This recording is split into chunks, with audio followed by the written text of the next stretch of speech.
If you guys remember, last year's first team All-NBA made history because it had 4 international players on it, leaving just 1 American on it, which was Jason Tatum. If there weren't positional voting rules last year, Jokic makes that team over Tatum and it would have been fully international. The NBA officially removed positional voting rules, so this year it will be 15 players regardless of position, which in my opinion makes for the best possible way to have your All-NBA teams. And there's people I know that have disagreed with me on that, and they say, well, we would then see more guys that play the same position on the list, excluding some of the best players at their own position. But to that I say, I don't really care. If the 5 best NBA players are centers, then I'm going to have my first team All-NBA of all centers, and so on. I think with 15 slots of positionless selections, you're going to make more of the right choices because you don't have to force a name into the list just because you're trying to fill the position. My biggest problem I had with positional voting was exactly what happened last year. The Finals MVP and back-to-back regular season MVP Jokic was forced to be named to second team All-NBA because Embiid had a great year as well. That's a major flaw in positional voting rules, and I'm glad it's finally gone. I'm so happy to see how well the world is represented in the NBA today.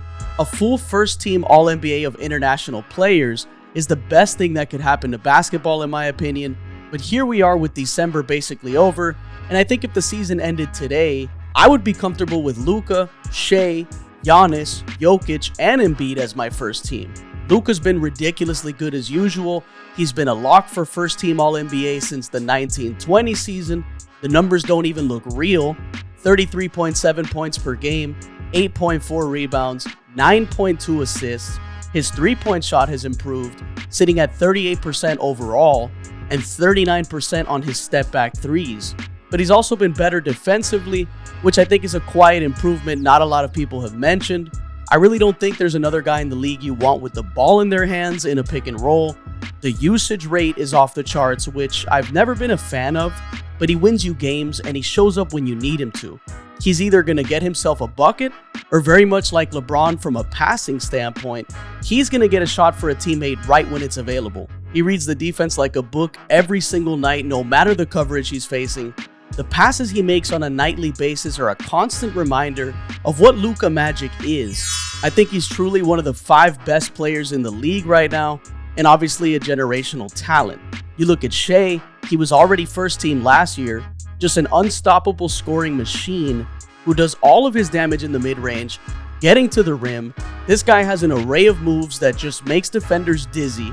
The turnarounds, the stop and pops, the fadeaways, playing off of contact, the efficiency at 54% from the field, pump faking you out of position. Shai really does remind me of DeRozan and Kobe from that aspect, just the way he calmly operates within the mid-range and traffic. And like Kobe or DeRozan, I never feel like Shai's gonna miss a mid-range jumper when it leaves his hands. What makes Shai a first-team All-NBA guy isn't just his scoring in my opinion, it's his ability to play both sides of the ball. This dude is a thief in the backcourt at 2.8 steals per game. He creates so much offense for OKC and himself off of those steals. He's also very aware of the attention he draws because everyone knows he's a scoring machine at 31 points per game. And he makes the pass when it has to be made with a slept-on 6.5 assists per game. There's Giannis, who's been a lock for first-team All-NBA every single year since the 18-19 season. Two-way superstar who gives 110% night in and night out, makes no excuses, just goes out there and dominates. People knock his development as if he hasn't improved just because the jump shooting hasn't taken a leap, but there's plenty of ways a player can develop other than jump shooting. Giannis has been very patient with or without the ball in his hands, which I do consider an improvement. When the pressure comes, he's making better decisions. Having a true go-to guy like Dame on his side has really taken pressure off of him offensively and helped him rethink the game from a different lens, so he can pick and choose his opportunities better than ever before. His footwork looks cleaner to me in the post. His field goal percentage is up at 60% right now. He's averaging 30 points, 11 rebounds, 5.6 assists, which we've become numb to because of his greatness. His consistent dominance is definitely not something I take for granted in a league where we see players sometimes just randomly not show up. He never leaves me feeling like he didn't give his best effort.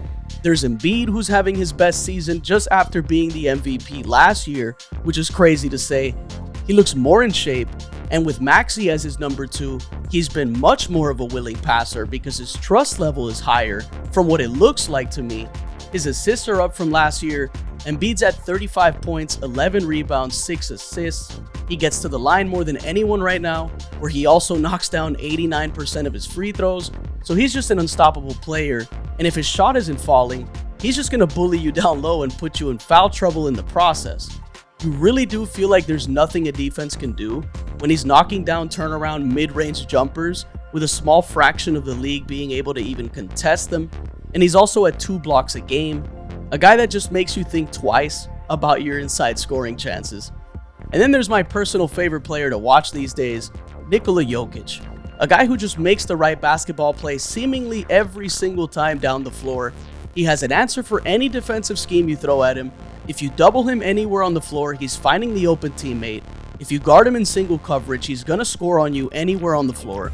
If you leave him open, he's making the shot. If you go out and play zone defense, he's gonna operate from the middle and he's gonna find the gaps. If you don't have help defense inside and he does miss near the rim, there's a very good chance he's grabbing a rebound and he's not gonna miss the second time around. Good luck if you play him too aggressively and foul him, because like the Warriors recently learned, he's money at the free throw line. He has a deep bag of moves in the post with great footwork. He's a great rebounder in general. If you make him beat you with scoring, he will. If you make him beat you with passing, he will. To me, he's the best player in the league because not only does he have an answer to any problem opposing teams throw at him, but of all the players on the list, he's the hardest to figure out in my opinion, because he's the only one here that doesn't need to score or hold the ball for long periods to dominate a game. And I really think that's what separates him from everyone else here. He also has the lowest usage rate amongst them, which shouldn't surprise anyone if you even casually watch the games. This is a conversation that's still too early to have, but it was something that came to mind because these 5 guys have been tearing up the league statistically while also winning in the process. There's still so much time for other cases to be made for players who are also having a great season so far, but the idea of having a fully international first team is exciting for the world vs. USA conversations. Thanks for watching this quick video. This is the All Things Basketball podcast. I'm your host, Vic Lopez, as always, and I'll catch you guys on the next one.